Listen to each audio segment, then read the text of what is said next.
Adamini dangabdu hidin gadi zangabdu. Adamini dangabdu hidin gadi zangabdu. Madan kuba gufateri gandabdu.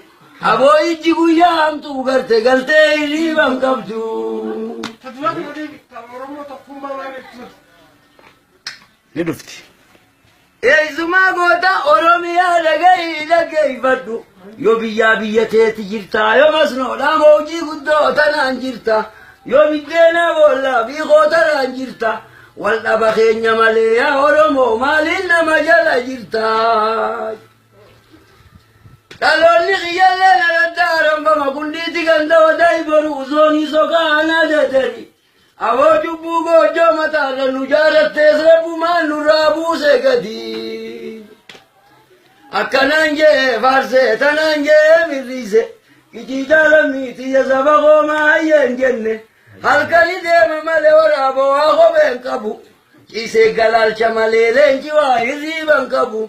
Wajjumaan nyaanna malee wajjumaan dhuyna malee cinaa garaa wal fayyaanuu qabu. Odaa waa sadii qaba sadeenuu birraa qaba. Gaaddisa Oromootaati caayaadha qaba. Gubbaa firiidha qaba jalaa bishaanii qaba. Way nama dubbii kijibaa arrabaa dankuu qaba ijaan liblibbee qaba. Eegee gaalaa jonkollee abbaan ibdaadun tolle. Har'a marraas cinaacha kiyya jijjigaan qomatiyya. Keessaa'uu finfinnee nan dura biyyaati goojjaameen goojjoo abbaa kiyya. Akka duraa waliin igarre akka boodaanii hinabbeeleeyyan kiyya. Laddee qeerransi qabe qoreen qaamatti nafne. Harka rooleenci qabees kalaa daawwaa irratti nafne. Giree yaadaan gabbanne garaawwaa yaadun rafne. Yaa goota gameeysa namaa akka namaa akkammee.